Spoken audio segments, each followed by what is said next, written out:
अस्सलाम वालेकुम, खुशामदीद। आप देख रहे हैं Bolcast, where we cast your stories. हम अनसंग हीरोज़ की बात करते हैं, वो हीरोज़ जिन्हें माशा बुला देता है, हम नहीं बुलाएंगे। हम उनकी कहानी लेके आएंगे आपके सामने।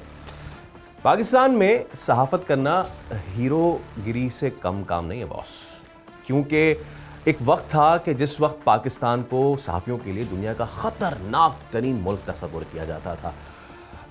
ये वो वक्त था कि जिस वक्त आए दिन धमाके होते थे, और हम तो ये दुआ करते हैं कि वो वक्त खुदा दोबारा इस मुल्क पे ना लाए और ना ही दोबारा इस मुल्क के सहाफ़ियों पे लाए। और जब बात होती है सहाफ़त के मैदान की, और जब इसमें पाकिस्तान में ख़वातीन के किरदार की बात होती है, तो फिर तो हमारी कहानी को चार चांद लग जाते हैं। हमारे पास बहुत सारी फ़ीमेल जर्नलिस्ट हैं। By the way, gender gap अभी भी बहुत ज़्यादा है। मेल सहाफ़ियों की तादाद बहुत ज़्यादा है, फ़ीमेल जर्नलिस्ट की तादाद बहुत कम है, बट स्टिल कुछ हो तो रहा है जो बेहतर है।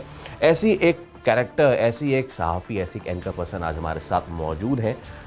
उनसे हम बात करते हैं और ज़रा उनसे उनके सफ़र को भी जानेंगे, और साथ ही पाकिस्तान में क्या कोई सिनफ़ी सलूक होता है, सिनफ़ी इम्तियाज़ होता है ख़वातीन सहाफ़ियों के ख़िलाफ़, उस पर भी बात करेंगे। यू नो, देयर इज़ हीरोइज़्म जब आप एक ख़ातून हैं और जब आपको कवर करना है, और जब आप किसी मॉर्चरी जा रहे हैं, जब आप डेड बॉडीज़ अपनी आंखों के सामने देखते हैं, तो उस वक्त उस चीज़ को फ़ील करना, फिर एक ऐसे शहर में जिस वक्त गोली कहाँ से चले कि वहाँ से चले समझ नहीं आता था, ऐसे वक्त में फ़ील्ड रिपोर्टिंग करना और फिर प्रोग्राम्स करना कितना मुश्किल हुआ करता था। मेरे साथ मौजूद है senior anchor person Nadia Mirza. अस्सलाम वालेकुम नादिया। वालेकुम अस्सलाम, thank you very much Faisal. Thank you so much for sparing some time.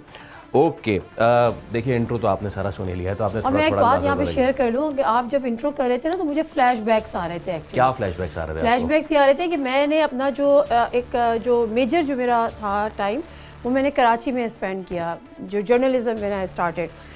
और वो दौर था फैसल जब कराची में गोलियाँ चलती थी, लाशें गिरती थी। आपको याद होगा टारगेट किलिंग्स होती थी, मतलब दिन में 10-10, 20-20 टारगेट किलिंग्स होती थी। उसके बाद फिर हम जब आउटडोर जाते थे, कस्बा कॉलोनी हो गई, औरंगी टाउन हो गए, इन इलाकों में जाते थे, वो सारी चीज़ें जब हम कवर, इवन लियारी में जाते थे, तो वो टाइम मैं अभी भी ऑनेस्टली जो मैं सारा याद करती हूँ ना, तो आई फील गूज़ बम्प्स।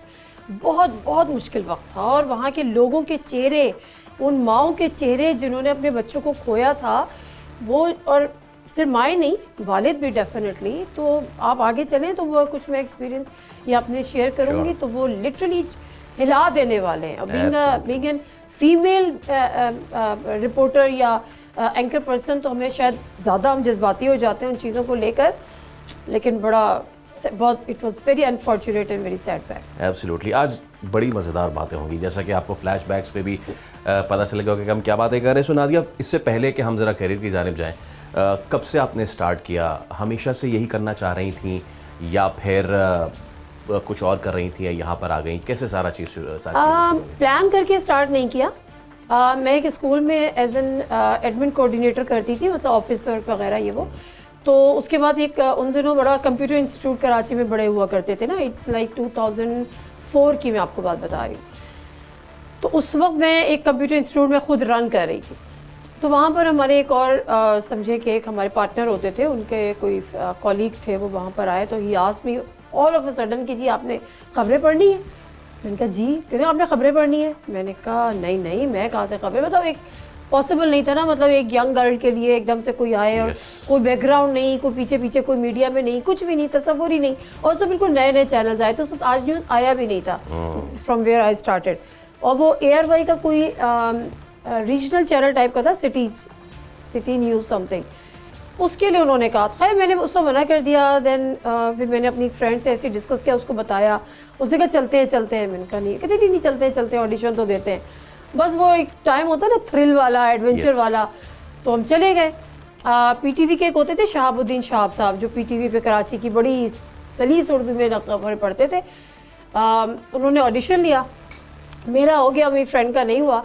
तो बस एक समझे कि गाड़ी चल गई, वहाँ से हमने यहाँ से स्टार्ट लिया। सिमिलरली बहुत सारे गैप लिया, तो कुछ महीने का। फिर आज न्यूज़ उस वक्त लॉन्च होने वाला था, तो फिर किसी ने रेफर किया कि आप आज न्यूज़ पर आ जाएं, तो फिर मैं आज न्यूज़ पे चली गई। फिर वहाँ से एज अ करियर मैंने इसको जो एज अ सीरियस लिया ना, एज अ प्रोफेशन, वो मैंने आज न्यूज़ से लिया। और स्विच किया आपने न्यूज़ एंकरिंग से प्रोग्राम में, वो आज से ही किया? मैं एक बात मज़े की बताती हूँ, जब मेरा अपॉइंटमेंट हुआ ना आज पे, जॉब ऑफर हुआ तो मैं करंट अफेयर्स डिपार्टमेंट में गई, ठीक है, और उन्होंने मुझे as a current affair host hire किया, ठीक है। बट जो अभी आप सिंफी इम्तियाज़ वाली जो बात कर रहे थे ना, तो वहाँ पर हमारे, अब मैं नाम नहीं लूँगी, लेकिन जो हमारे हेड कह लें, सुपरवाइज कह लें, सीनियर कह लें, अब उनकी वो टिपिकल ठरक शुरू हो गई। अब वो मुझे कहते थे कि आप मेरे, उन दिनों कारा फेस्टिवल लगता था, वो मुझे कहते हैं आप मेरे साथ कारा फेस्टिवल चले, फिल्म देखेंगे। अच्छा। And I was very much reluctant. मैंने कहा मतलब मेरे लिए कैसे पॉसिबल है मैं किसी बॉस के पास जाऊँ। ये करंट अफेयर हेड थे? हाँ, हेड नहीं थे, आई मीन पूरी उसी उस हायरार्की में आते हैं ये। वो ना, अब मैं एक पर्टिकुलर डिजिग्नेशन बता दूंगी तो आप लोग फौरन पहुंच जाएंगे कहीं ना कहीं कि इस साल में इस कौन था। पता है नादिया बात क्या है, ये जो सवाल आप करती हैं ना पॉलिटिशियन से, जरा बताएं तो सही कि कौन है वो। नहीं हो पाता। तो आप अपने आप को उसी सीट में समझें आज जहां मैं पूछूंगा बताए तो सही वो नाम। मैं बताऊं, मैं भी आपकी एक कॉलीग थी यहाँ पे, उनसे बात गई थी, मैंने कहा इतना कुछ है कहने को, लेकिन द इशू इज कि we need to survive in this industry. अगर आप जैसी सीनियर एंकर को भी सर्वाइवल का मसला आ रहा है ना, 100%, हम तो पता नहीं कहाँ है बॉस। हाँ, this is a fact. Okay, अब अपनी कहानी तो कंटिन्यू। मैं जब वहाँ पर थी तो ही स्टार्टेड आस्किंग मी कि चले जी कारा फेस्टिवल में फिल्म देखनी है, एंड आई वाज रिलेक्टेड, मैं नहीं जा रही थी, तो उन्होंने मुझे कोई काम देना छोड़ दिया। वो मुझे कुछ देते, मतलब मैं सुबह जाती थी एंड आई कंप्यूटर खोलती थी, गेम्स खेलती रहती थी, मुझे कोई असाइनमेंट नहीं देते थे, वो कुछ भी नहीं देते थे। उनको एक जिद थी कि जब मैं इनके साथ फिल्म देखने जाऊंगी तो फिर ये मुझे कोई काम देंगे या मुझे ओन करेंगे कि जी मैं भी कोई हूँ यहाँ पर। The dark side of our industry, very dark side. फिर ये हुआ कि नासरा जुबैरी होती थी, वो न्यूज़ में डायरेक्टर न्यूज़, उसका कंट्रोलर न्यूज़ थी।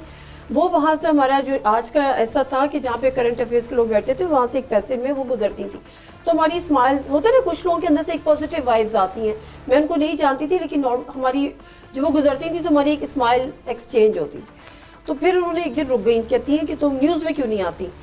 तो मैं तो कहते ना अंधा क्या चाहे तो आंखें मैंने कहा any time ma'am, I love to. कहती नहीं मैम शायद कुछ नहीं, call me Nasra. And she was like a wonderful woman, my mentor, मैं उनको बड़ा क्रेडिट देती हूँ। उन्होंने तो मुझे रेस्क्यू भी किया ना।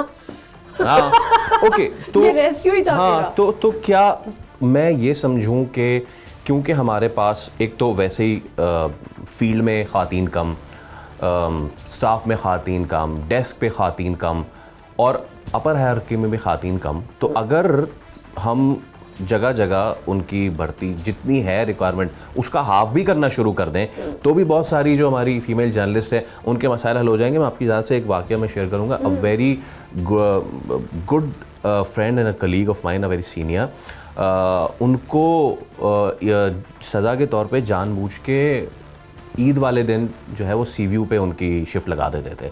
वन डे शी केम, रोते हुए वापस आई, वो बोला कि आइंदा आज के बाद से अगर मुझे 14 अगस्त ईद के दिन किसी ने भेजा, मैं वो अल्फाज कोट कर रहा हूँ, तो वो अपनी वालदा और अपनी बहन को मेरे साथ भेजे, फिर वो आके जो बताएं तो फिर वो उसको अंदाज़ा होगा कि क्या होता है। So yes, this happens in our industry. माज़रत के साथ हमारे यहाँ क्या मसला है कि हम इस चीज़ को भी कैश कराते हैं, जो आई मीन कि अगर लड़की के साथ बदतमीजी हो रही है, एक बड़ा मिसहैप क्रिएट हो गया, चैनल ने उसमें ब्रेकिंग शुरू कर दी, हमारी फला के साथ ये हुआ, फला के साथ ये हुआ, तो वो भी रेटिंग की उसमें चला जाता है। भेजी क्यों रहे हैं? आई रिमेंबर सना मिर्जा, जब उनके साथ DSNG पे वो वाक़या हुआ था, उन पे बहुत फेंकी थी। यस, तो ऐसे बहुत सारे। और एक और वाक़या मैं बताऊं, लाहौर का एक जलसा था, अपनी आंखों के सामने वो जो कंटेनर वाले जो जलसे होते हैं, अब तो खैर होना बहुत कम हो गए हैं, डांस वांस भी कम हो गया है, म्यूजिक श्यूजिक भी। तो आई सॉ माई सेल्फ के एक खातून रिपोर्टर, और वो किसी मुश्किल से निकलने की कोशिश कर रही थी, वो जो बाड़ लगाते हैं उसके पास से, और लोगों ने उसको भी ग्रोप कर लिया।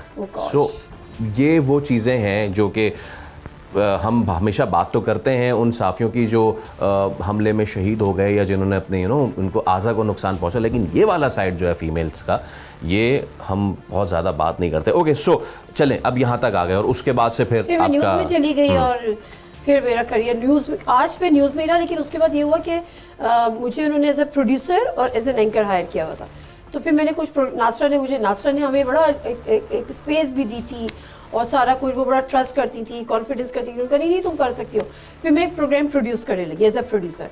एंड देन वो जो एक हमने आउटसोर्स किए हुए थे एंकर, फिर उनका कोई मसला हुआ तो नासरा ने मुझे वो प्रोग्राम भी दिया। ओके।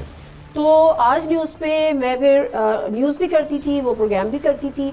फिर अगर किसी को शायद याद है, एक मिड डे न्यूज़ होने लगा था, वो दोपहर में होता था, लाइक बाय 2 o'clock, जैसे वो न्यूज़ शो होता है। I started that. वो फिर तलत हुसैन उस वक्त तक आ गए थे, उनका वो बेसिकली ब्रेन, मतलब उनका चाइल्ड था। तो फिर मैंने उसको भी किया। फिर मैं CNBC स्विच की, मतलब आफ्टर 6.5 years।